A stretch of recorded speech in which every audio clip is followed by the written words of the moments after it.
Thank you, Mr. Folkert. Well done. I know you have many more items to report to us, but you kept the time more or less. That was excellent.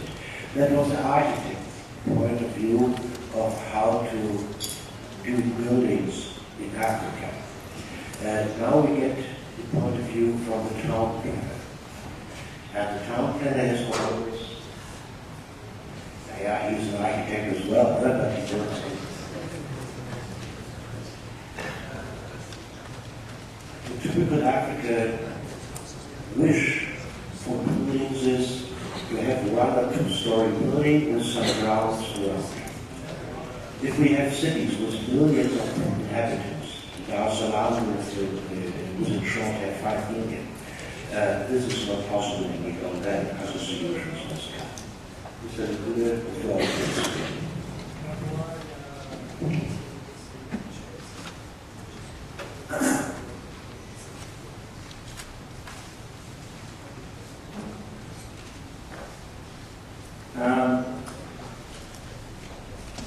Let me start by saying that I'm really good. I'm grateful to be here. I'm grateful to the organizers of safety. And something which I did not expect to meet all of you. So thank you very much. This afternoon I'll talk about a practical issue. Not ideas, but what is going on now. I'm talking about ongoing project. An ongoing project which is based, or which is Dar es Salaam Master Plan, new Dar es Salaam Master Plan, which is being carried by a consortium of 2 European companies and 2 Tanzanian companies. One Italian company, and I'm happy to say that the director, Dodi Mosi, maybe his name can stand here,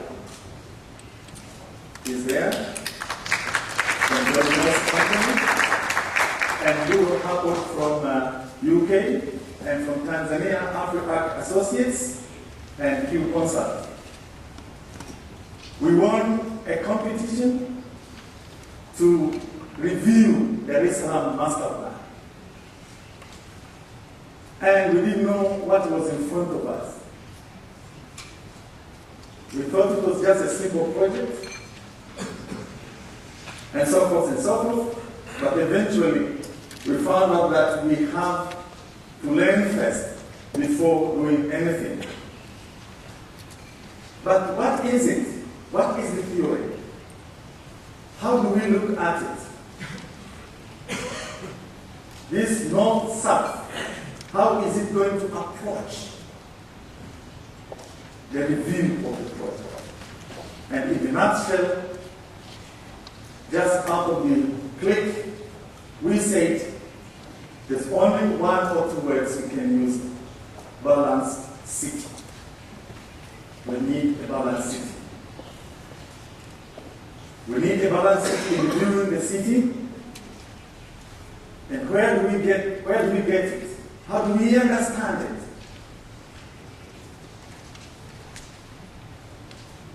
it? Historically,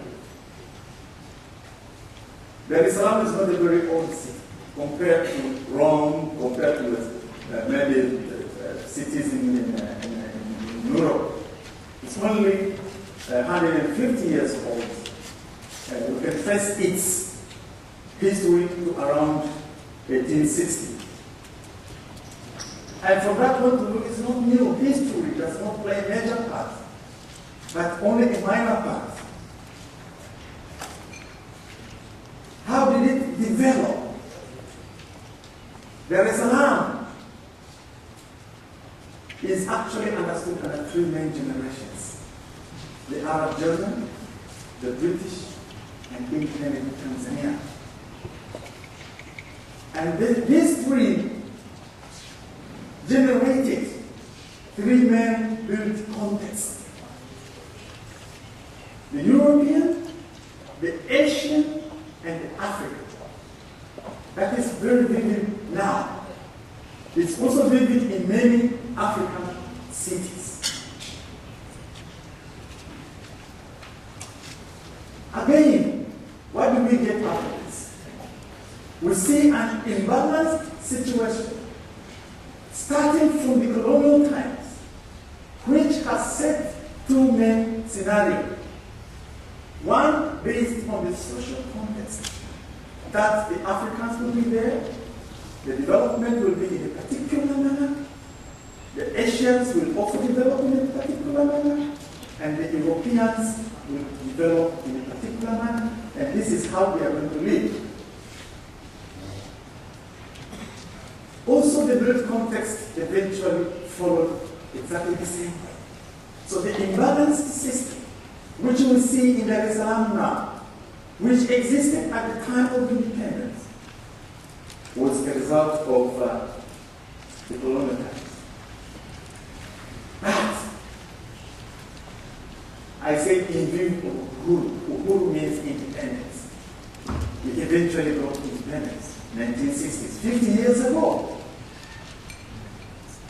Now we are celebrating 50 years, and we are looking back at what has happened, what we have done, and what we have achieved, what we got out of the politicians, out of the decision-making over our politicians, parliaments, and so forth and so forth.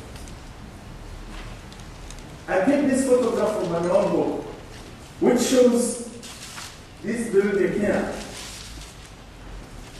That's this thing, man. This tall building here is known as Cooperative Building. That was the tallest building in Tanzania in 1966. And this was built amidst the Swahili buildings in Kariakoo. A question is now asked by the consultant. What were the regulations that were used to build this building? How comes this building came around? What were the decisions? Were they political decisions to show that now we have independence? Then what is the result of that? Focus as well. We now compare these two buildings, the Swahili building, which existed at that particular time, and the cooperative building. This is the one I showed. And we can show a very clear imbalance at the beginning of independence, now starting to grow in terms of development. Now, here we are seeing there is expenditure, there is money, this big building. At that particular time, I would say, now we have so many people, we have to spread the wealth. But we spend so much money on a single building, while the majority of people have nowhere to stay. And I think we underline that. Then what follows? A number of professionals have worked throughout the country. We have had 3 master plans in place, and the 1978 famous master plan, which I say, this is the master plan which our planners grew up with. This is the master plan which our architects have been working with. This is the master plan which the politicians were supposed to use. This is where we are supposed to base decisions. But while we have planners who grew up with the master plans, we have had change, the changing environment of politicians at the government level, at the local government levels, and this eventually created a mismatch in various views as far as the city development is concerned. And this has created many phases. Professionals, they did not adhere to the rules and regulations which were in the master plan, but at the same time, the majority of the people were developing their own buildings at their own pace, without following proper controls and informally.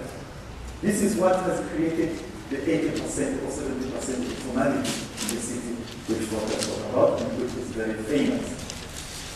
That is the meaning of it. This is the meaning where the city center, adhering to the rules and regulations. On one side, we have high-rise buildings, where a lot of money has been spent. On the other side, we have the majority of people developing themselves without any control, without any investment from the government-oriented institutions, without the World Bank, without IMF. Then what? They say here has created a high level of imbalance degree, high imbalance of high level based on two issues. Lacking of equity in terms of resources distribution and lacking of development. Continued investment in the form of through social security funds, insurance, and banks was actually working in the form areas. So we have money through social security funds now applied on the mega buildings. But there was no investment from these funds in the informal areas. More money in the infrastructure and services in the formal areas and minimum in the formal areas. That means very clear imbalance with thinking. Eventually, there is less population in the formal areas. And eventually, there is less political votes. When it comes to elections, all politicians, they rush into the informal areas to get votes. This is why we have more population. This is why we have more political votes. More opportunities, more production in the formal area, less improvised opportunities by the residents. Now, these are the left guys, now they're improvising for themselves. You don't even find street furniture. Now they're making street furniture for themselves and using these current fires. And I think this guy, I'm not sure whether he's enjoying himself or not, but he seems to be comfortable. And this is what we find throughout the city in many places. What then do we do? What do we then say as far as minimum supply? We are saying we need new directions in the development. We need guidelines to create balance and strength of resources. We look at the two buildings. We also look at buildings, some of these on the right-hand side, they were developed in the 1950s. And the new buildings, where we have more money, more investment, more services, we have to have guidelines which we have to create balance. We should seek urban equity and adequate consumption. Where some few people they consume too much and others don't actually have much. Here I mean, in the formal system which we are advocating on the globalization system, we are now advocating for few people consuming while the balance for the other is not actually working. I will mention one thing which is, unfortunately, is a very popular thing. I mentioned tourism. Tourism is creating enormous imbalance in the world. Go to Zanzibar. People are being alienated. They are thrown out of their own places. I'm not sure about it's the same thing in Taormina. I asked the driver who brought me, I said, exactly. People are running away from it because of tourism. Everything is becoming expensive, extra expensive because of tourism and many other things. Let's be careful on the global situation. Thank you very much. But to finish, let me say one thing. Just a moment. We need a new global movement. This global movement should actually put into consideration local environment, natural environment. We should look at the local values. We should look at how we put together resources. We should look at how to create new productivity. And together we stand, and I use the three words Mr. Braga, he said we can use one word to finish up. I say one word, balanced. Two words, balanced. 3 ways balance north-south. Thank you very much.